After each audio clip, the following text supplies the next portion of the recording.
Singaporeans have expressed concerns about the rise in cases recently. And as we explained last Friday, this was not unexpected. We knew that there would be more cases once we open up and resume activities. What is of concern to us is not just the absolute number of cases, but the rate at which the virus is spreading. And that's the reproduction rate, or R. Currently, the R is more than 1. Cases are doubling every week. And if we continue on this trajectory of infection, it means we could have 1,000 cases in 2 weeks, or possibly 2,000 cases in a month. And we know from the experience of other countries that when cases rise so sharply, there will be many more ICU cases and also people succumbing to the virus. It's not just the unvaccinated seniors, because even for vaccinated persons, there will be a small proportion of them falling severely ill. And if you have a very high infection caseload, that small proportion will translate to a sizable number of ICU cases and eventually fatalities. So we have to slow down the transmission rate and bring R down. We will attempt to do so without going back to another heightened alert. And in particular, we will go for aggressive contact tracing and ring-fencing of cases and clusters and push for more pervasive testing. So in particular, we will do several things. One, we will increase the frequency of testing for workers in high-risk sectors. We will increase the frequency from once a fortnight to once a week. Second, we will expand the coverage of the mandatory tests to other areas, including workers in retail, malls, and supermarkets, as well as delivery personnel and transport workers. And thirdly, beyond the mandated settings, we will distribute antigen rapid test kits to all companies so that they can administer weekly tests for their staff, particularly their on-site staff, over the next 2 months. So with all of these measures, we will try to slow down the transmission and buy ourselves time. Buy time to firstly get more seniors vaccinated. And we are making good progress on that front. We have already brought down the number of unvaccinated seniors aged 60 and above to 94,000. And the numbers will continue to go down because every day we are getting about 500 seniors coming forward for vaccinations. Second, we will buy time to roll out our booster program for those aged 60 and above, which we announced recently. And the invites, the first batch of invites for these seniors to get their boosters will be issued in 2 weeks' time. We are also studying the possibility of boosters for younger adults. And this will not only protect them, but also help to slow down transmission and further reduce the R. So with all of these measures, we hope that we can help to slow down transmission without having to go back to the heightened alert or the circuit breaker. As I said last week, these are last resort measures that we will try our best to refrain from using them. But we should not rule them out entirely. And if, despite our best efforts, we continue to see, or we see serious cases in ICU or needing oxygen going up sharply, then we may have no choice but to adopt a more tightened posture. So we really need everyone's cooperation to help to bring down our transmission rates and bring our R down. And that means getting everyone to be tested regularly. Everyone should make this a new norm, regular testing. We need everyone to cooperate with the SMMs and exercise social responsibility. And we are calling on everyone to also scale back your non-essential social activities during this period. And I think if we all work together and continue to cooperate with one another, we will be able to manage our risk and reopen safely. Questions? Yeah, thanks for the remarks, Minister. So I have a question about why these announcements are being made now instead of Friday. Was there anything that happened, particularly with any clusters over the weekend? situation is getting serious, why is there a wait for some measures to kick in and not? Sure. Well, the fact is we were already thinking about some of these things on Friday. We talked about making testing more pervasive, but there were obviously details that needed to be worked out, so we were not able to announce them on Friday. And also the situation obviously is very fluid. Every day you are continuing to see new data, new clusters or new cases, and so as we entered Friday, we were already considering that very carefully, more pervasive testing.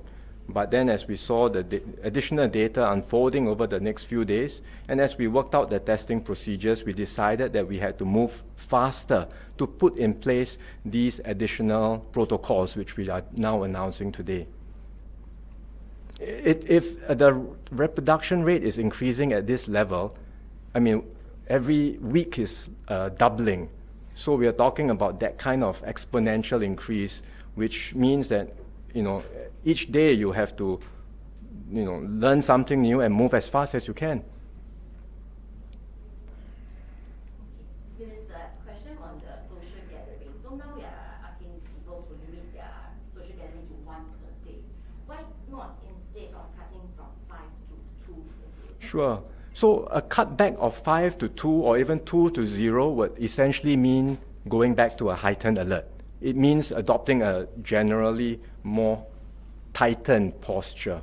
As I said, we are trying to refrain from doing so, and we are calling on everyone to do their part, exercise social responsibility, and in that spirit, we are asking people, scale back your non-essential social interactions.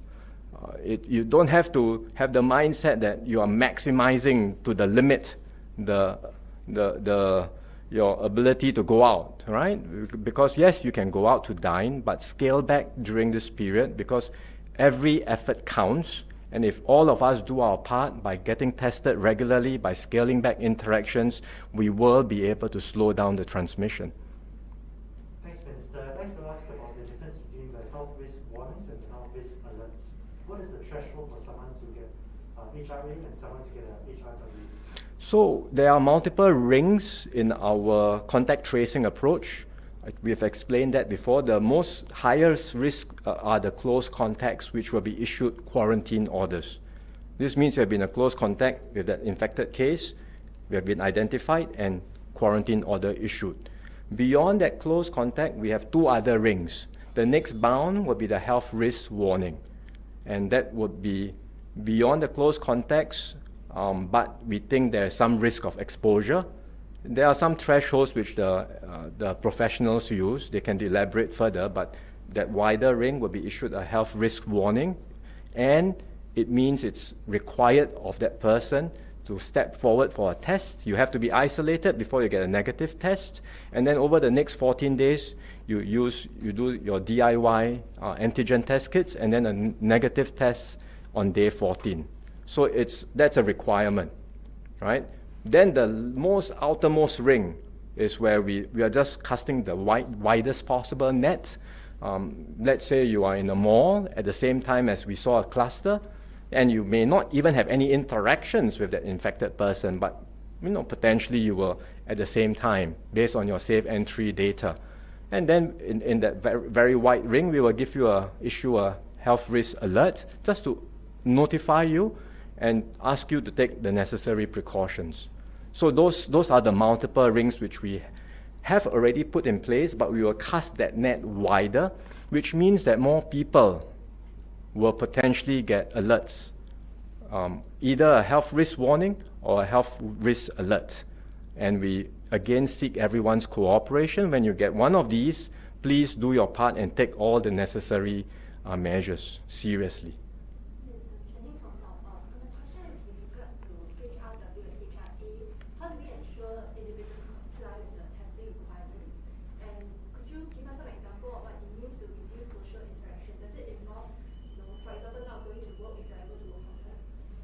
So on the health risk warning, we will be able to enforce that because we know who that person is, and that person is required to come forward for the PCR test.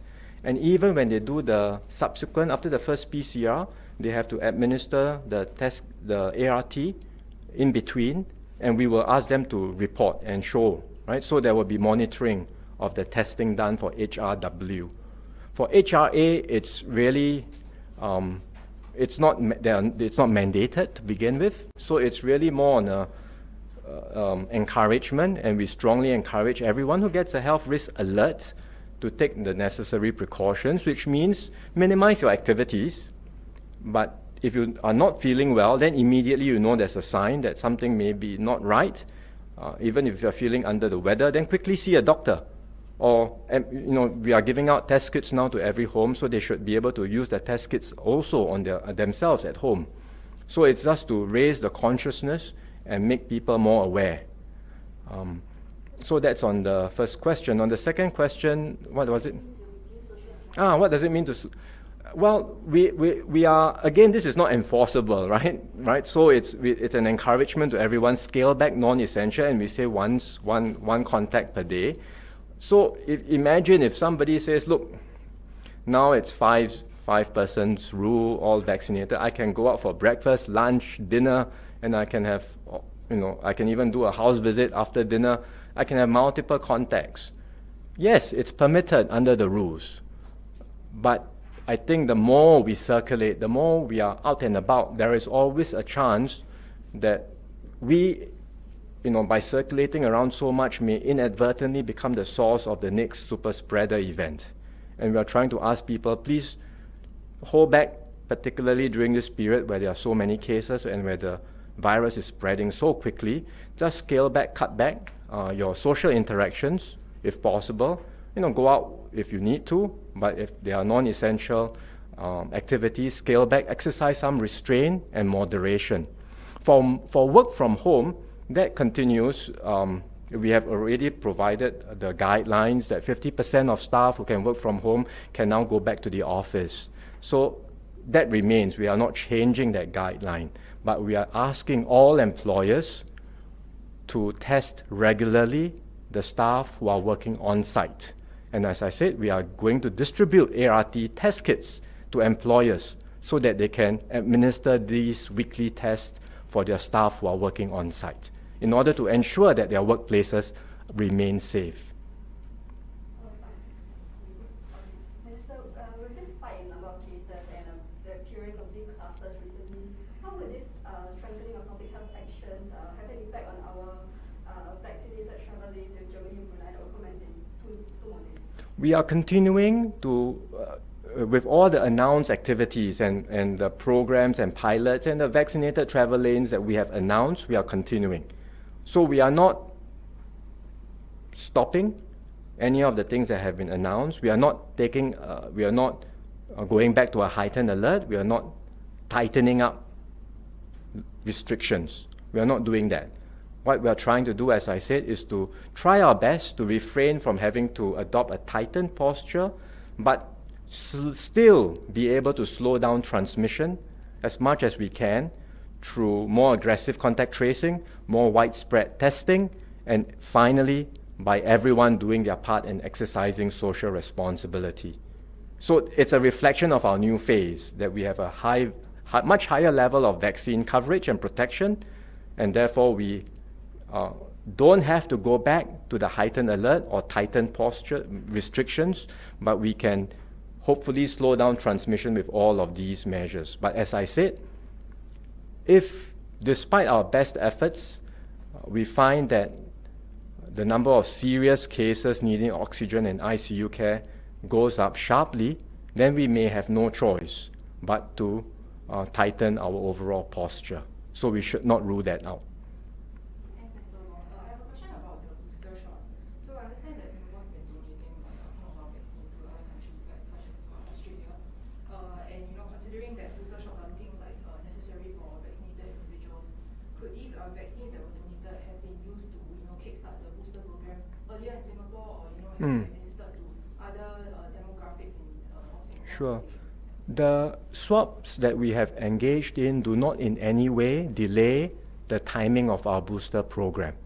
Not at all. We have enough vaccines to roll out the booster program for those who need them based on the timeline that the expert committee had recommended. They said 6 to 9 months after you complete it, And on that basis, we will be issuing our first batch of invites to the seniors in 2 weeks' time. And we will have more than enough vaccines to administer to those who are eligible. In fact, as Minister Ong said at the last press conference, the swabs will be advantageous for us because the number of people who need the boosters will progressively go up. Who are eligible for the boosters will progressively rise over time. Because remember, not everyone took the primary vaccines in February or March. It was a progressive schedule and it rose more in March, April. And so our booster demand will correspondingly rise in the next few months. And when that happens, we swap now, we get back later, we will have enough vaccines when the demand for booster goes up in the following months. So, in fact, the swaps do not in any way impact on our booster program at all. Thank you, Minister. So I'd like to ask, with the exponentially growing number of cases, has our original timeline for reopening been set back in any way? And if so, what is the new timeline? Thank you. So even when we embarked on our reopening plans, we were very clear that we would do this in a controlled manner, always looking at the number of severe illnesses, because we said our focus will shift beyond, moving beyond just the headline numbers, but looking at the number of severe illness and the number of cases needing oxygen and ICU care. For now, as I said, this remains stable, it remains under control, but we are concerned because we see that acceleration in our infection rates, and with any sharp rise or sharp spike in overall cases, the experience in other countries has shown that the number of ICU cases will naturally follow. And that's why we are redoubling our efforts on testing, and we have said we are not planning on any new opening moves at this stage. But that was always the plan. I mean, we didn't want to constrain ourselves with any particular timeline, even in the original reopening plans, because we knew this was likely to happen. We will see wave after wave of cases, and as we take some steps to open, we will continually see wave after wave of clusters, and with each wave, we have to monitor the consequences, monitor the outcomes, make sure that our hospital system is not overwhelmed before we take the next step forward.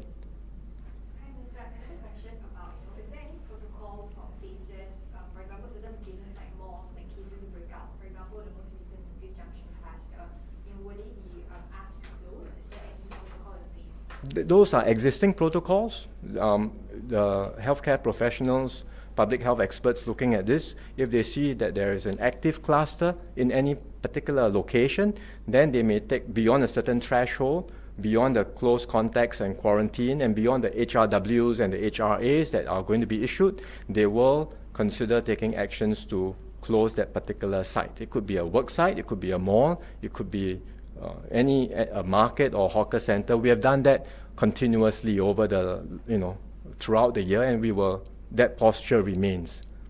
So can I ask, what is that threshold? I don't have the exact technical threshold, but they obviously will look at the number of cases, how extensive the cluster is, and then they will take the necessary actions.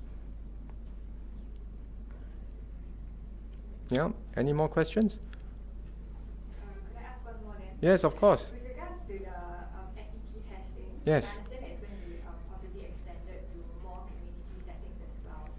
And when will we expect that to begin? You mean, so the mandatory test, as I said, now it's for F&B, gyms, and all these high-risk settings that you're familiar with.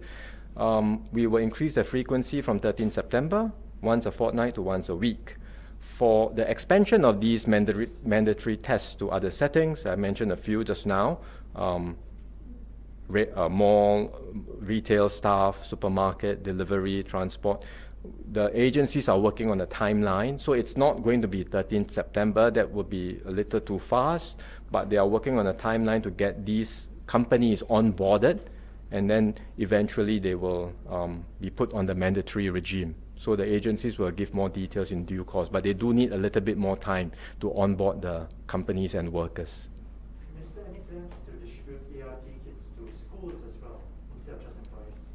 Yes, we are looking at what we can do for more regular tests across the entire school setting too.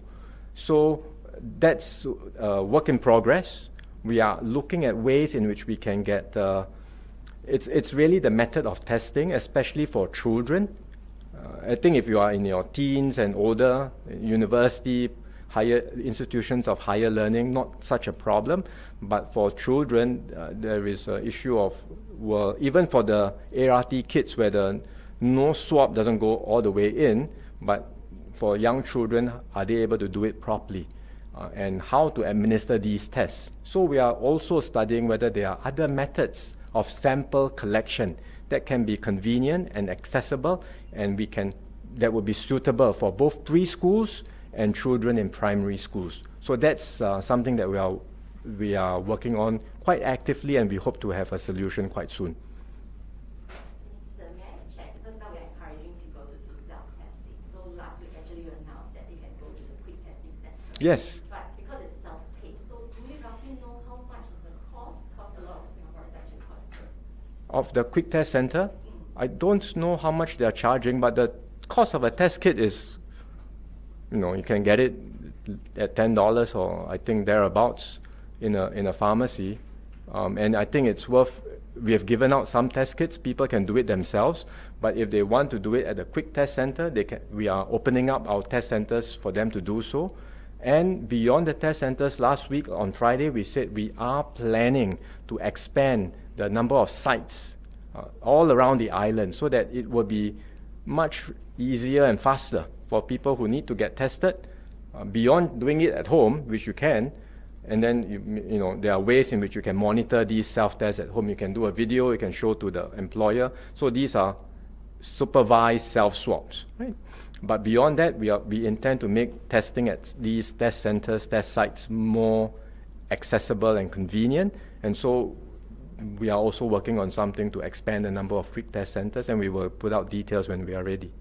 So the cost can be roughly similar to the RT? I would imagine so. I don't have the details now. MOH probably will be able to provide those details.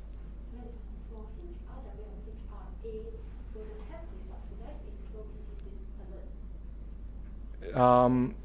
As of now, the current regime continues. I can't remember whether we are giving it free or whether we are charging. I can't, but that's a detail that MOH can advise. But we are operating on the current basis. This is not new. HRA and HRW is continuing, but what we are planning to do is expand the circle, and potentially many more people will be issued these alerts. It's only the HRW, incidentally. HRA, there's no mandatory test, but HRW comes with mandatory tests.